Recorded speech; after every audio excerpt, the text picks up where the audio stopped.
So, good morning, everyone. Morning, staff. Okay, so today we're going to talk about ontology and its relation between metaphysics, ethics, and also aesthetics. The first one is from group 2.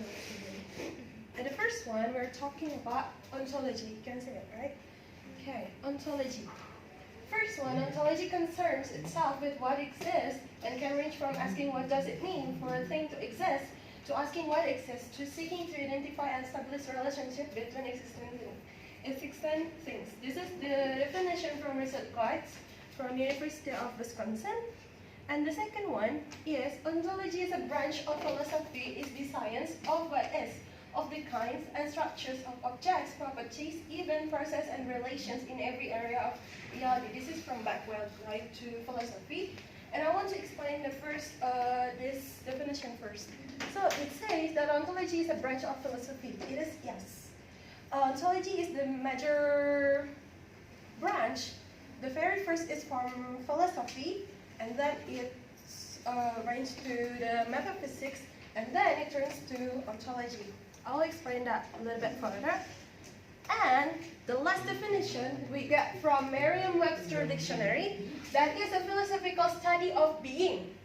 I highlighted being. More broadly, it studies concepts that directly relate to being, in particular becoming, existence, reality, as well as the basic categories of being and their relations. So, the word being is actually have two senses. The very first is something that is or exists, an entirety of a thing. And the second one is, what is it to be or to exist? Or what are the things that I have in common? So, it can be concluded that ontology studies these two things. That is, study about something that is or something that exists. And the second one is study about something or to be exist. And what all the things that have in common. And also the second is metaphysics. Okay? So, metaphysics is actually, ontology is actually the major branch of metaphysics. And metaphysics is a branch of philosophy that concerned with explaining the fundamental nature of being and the world that encompasses it. It is from Geisler Norman. And the second one is from Kit Fight, that he says that metaphysics is concerned first and foremost with the nature of reality. Metaphysics on this alternative conception serves as a foundation, not for reality as such, but for the nature of reality. It provides us with the most basic account, not of things, of what they are, but actually the nature of reality of what it is.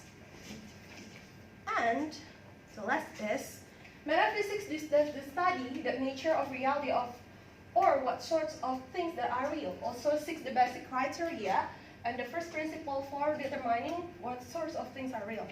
And the topics for metaphysics actually vary. It could vary from like space, around time, God, mind, and matter, and about identity and change. So, what is the relation between ontology and metaphysics? Metaphysics, I want to remind you again, metaphysics is the study of the nature of reality, of what sort of things that are real, and ontology concerns itself with what exists. They are relations, okay? The relation is,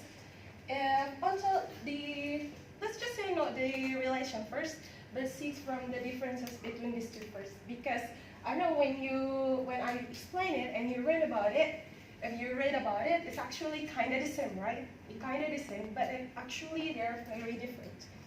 If metaphysics is the study of something, the nature of reality, it could be real, it could be not, it could be something we assume that, is it really real? But the difference is with the ontology, ontology is concerned about something that's real. This thing exists. While metaphysics still around assumption, in the gray area, and it's still abstract. And what is the relation? If ontology seeks about something that is basic, that's asking about, like, what is it real? What is really real? And metaphysics can concern about the reality of it surrounding it. And next is ethics. Okay, I'll leave you to it. Okay, thank you, Stephanie. Now I'll try to explain about ethics. As you can see, ethics is defined by the Council's Oxford English Dictionary as the science of morals. Treatise of these moral principles of rules of conduct. And then the word comes from the Greek ethikos, meaning of or for morals. Morals are described by some dictionary being concerned with a distinction between right and wrong. And then this comes from the Latin mos, piel moras, which means a measure of guiding rules of life, as determined not by the law but the means will and pleasure. For simple definitions, I think ethics and moral. Ethics is the foundations of actions, and moral is the orientations of actions. I'll give you an example.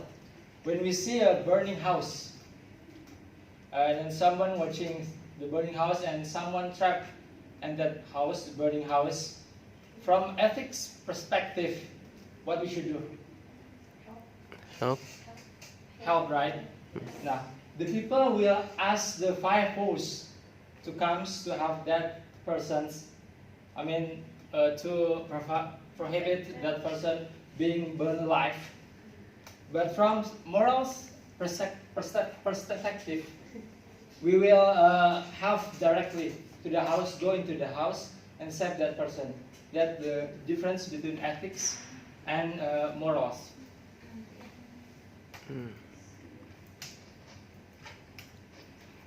And then It's taken from from Clifford D. Christians et al. Define ethics as the regular acts, discipline that appraises voluntary human conduct insofar as it can be judged right or wrong in references to determinative principle. In further explanation, I think we can see that there is an ethic code, but no ethic moral, no. Ethic code is difference between the professional, like in police, doctor, teacher, lecturer, that's difference. Which means that the specific purposes in ethics, but moral is the same. Everyone has to be good, has to be honest, has to be disciplined, that is moral. And then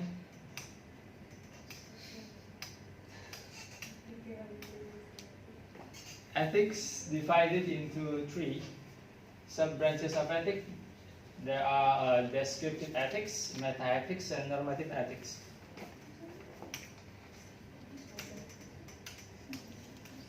Okay, the first one is descriptive ethics. Descriptive ethics aims at empirically and precisely mapping existing morality or moralities within the community, is therefore linked to the society sciences. Another aim is to explain the development of existing moralities from historical perspective. Non-normative perspectives are intended. What I understand is ethics is the life of people believe.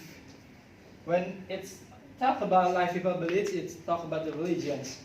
So descriptive ethics can be judged by the religions. For an example, when we give a charity to the beggar, in the perspective of descriptive ethics, it is good. But the fact is, what if the beggar is a rich man actually? This is descriptive ethics. The next is meta-ethics. Meta-ethics is a relatively new discipline in the ethical area, and its definition is the most blurred of all. The Greek meta means after or beyond, and indicated that the object of meta-ethics studies is morality and ethics itself. The aim is to be better understanding the logical, semantics, and pragmatic structures of morals and ethical argumentations, as such their origin and meaning. Other fields of Inquiry as AG, whether normally morality exists independently of humans and the underlying mental basis of human judgment and conduct. Descriptive ethics is about what do people think is right. I mean, when people think that giving charity is right, then meta-ethics asks about what is the goodness from giving charity to the beggar. It is good or not? That what I said, that what if actually that the beggar is a rich man or a rich person? But meta-ethics asks, is it good if we give it charity to alms to the beggar? If we good, we ask, we giving hands to bad people. That's meta-ethics.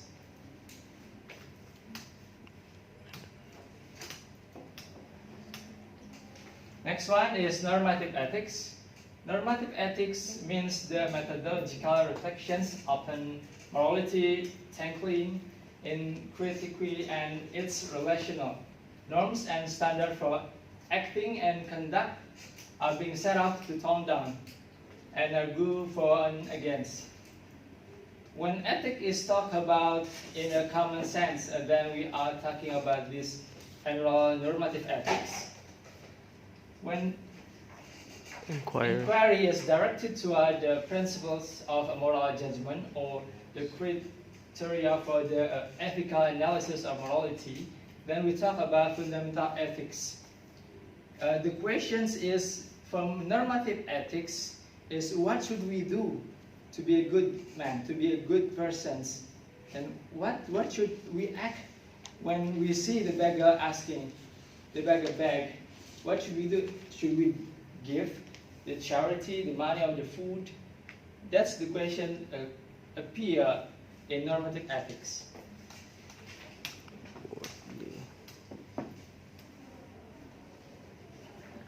The next one is the theory of morals. Most religions have a code of morality connected to them, usually passed to the people from God, the prophet.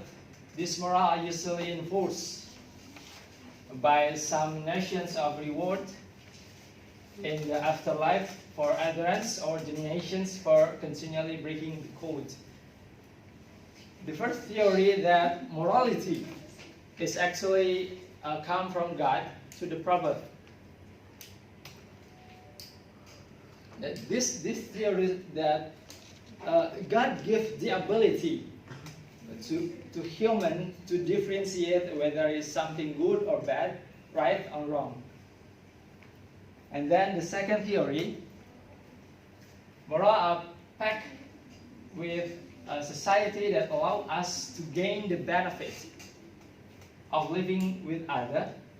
They are taught by us, by our parents and others, and are institutionally enforced by our parents and later more simply by just as strongly, but by society at large. Very few of us continue to do something that a society generally thinks is wrong or an opposite. Certainly not the strand of society with which we born. This theory comes that where does morality comes? Why people becomes morals? This theory explains that people becomes moral from the family, from the environment. They're taught by the parents and the environments, the people in the environments, then the person behave a good morality. And the third, the final theory is that we are moral because we are naturally attuned to doing the right thing. That somehow we instinctively know what is right and wrong, and that even if we were not taught how to behave, we would still instinctively behave well.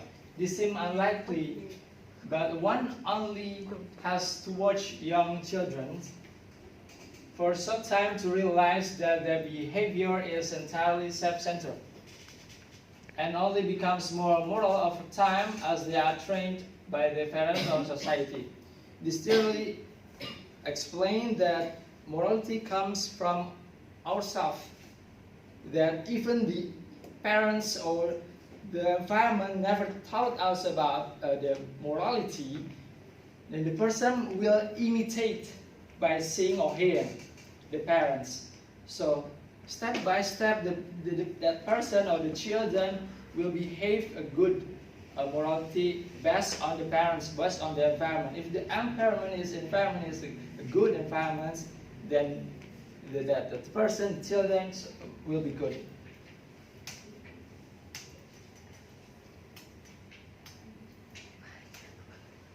Still long? It's okay. The next is the language of morals. The first one is naturalism. If a moral judgment can be reduced to some other branch of science, then ethics must be naturalistic. In other words, if I do something good in order to please someone else, then it's a matter of psychology rather than ethics, which means if we do good things, it's not because we want to be good, but it's natural, automatically, spontaneously, simultaneously, we do good. And the non-naturalism, if ethics is a true branch of science by itself with its own laws, if the word contains moral elements in the same way it has physical elements, then ethics must be non-natural. Followers of religion see morality in this way. Moral are not a branch of science, but the defined will of God. These people are not naturalists. It's explained that moralities come from God, that God gives the ability, it's called heart, to difference between good and bad. And the non-naturalism believe that morality comes from God.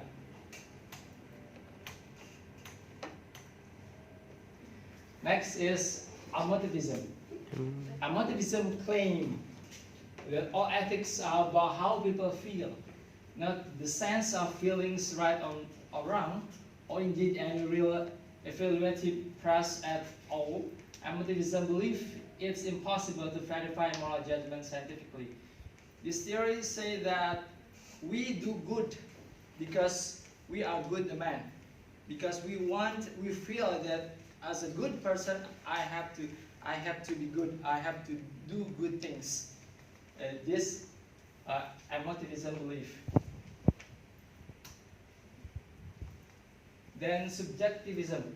A subjective theory of morals is one in which ethical judgments are neither true or false, or if those judgments are true or false, they are always individualistically applicable to the psychology of the person who utters them.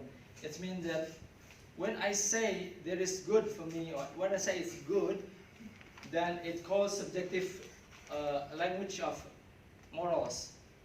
No other, it can be interpreted by the others, and it agreed by himself of that person.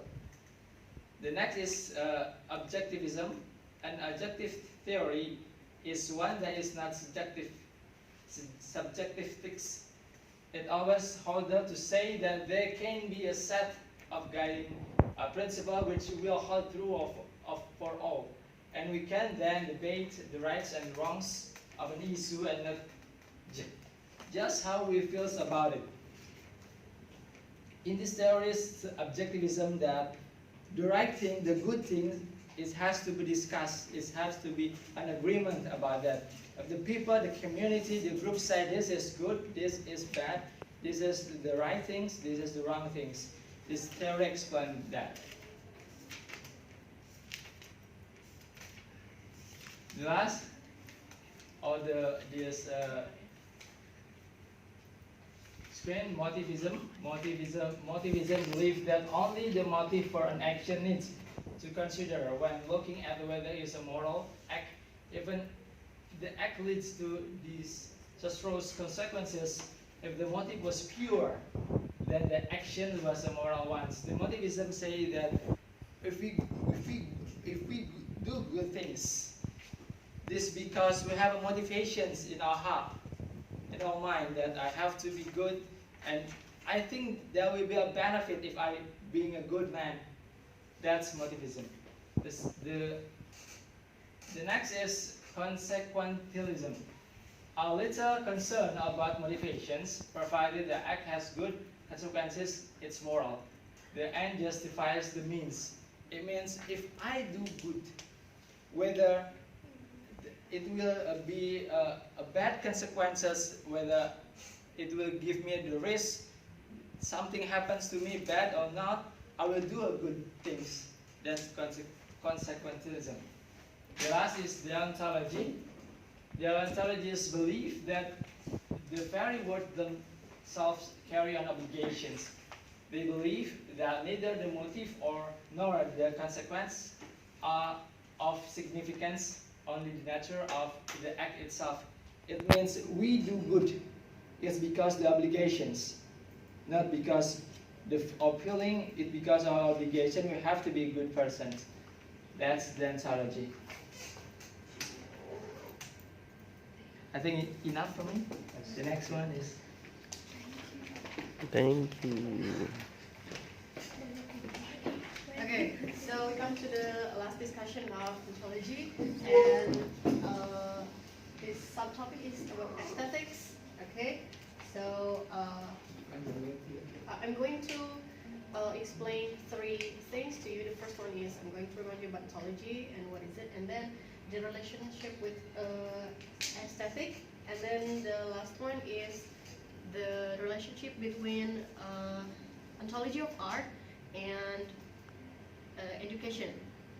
Okay, so the first one, the most popular being that aesthetic, the most popular being that the forms of art are similar to language, and art to be understood as language is understood.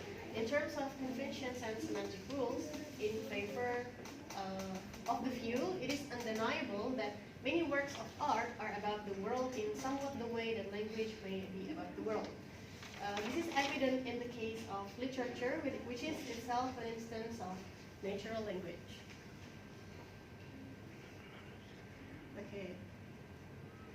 Okay, this one is aesthetics and ontology, or you can call it the ontology of art. Okay, I'm going to remind you again that ontology is the study of the kinds of things that are in the world. The ontology of art considers the matter, form, and mode in which art exists. Works of art are social constructs in the sense that they are not natural kinds, but human creations. Okay. The way we categorize them depends on our interests, and to that extent, ontology is not easily separated from sociology and ideology. Nevertheless, some classifications and interests are likely to be more revealing of why and how art is created and appreciated. Okay, this one is from Ontology of Art, the Oxford Handbook of, what is that? It's too small, you can see it. Okay, the last thing that I want to talk about is the relationship between ontology of art and language or education. In the analytic tradition, meaning and truth are frequently thought to be simplified by logic, science, and formal structures of language.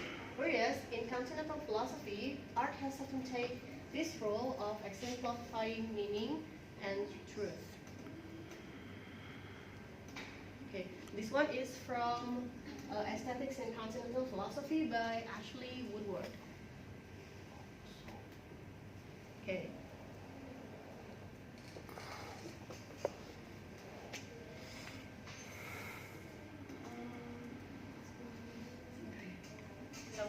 Okay, I think I have talked about this earlier.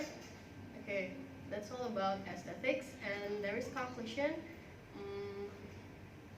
Okay, wait a minute. You want to join me? Okay.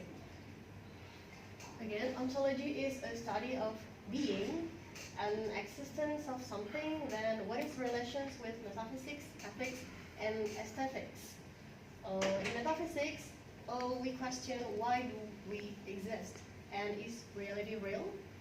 Okay, and in ethics, what is goodness? And then in aesthetics, what is the work of art? Okay, so that's the end of our presentation. If there are questions from you guys, I think let's just do it behind the scene because the memory of recording is limited. Okay, that's all from our group. Thank you for your attention and Assalamualaikum warahmatullahi wabarakatuh. Waalaikumsalam warahmatullahi wabarakatuh.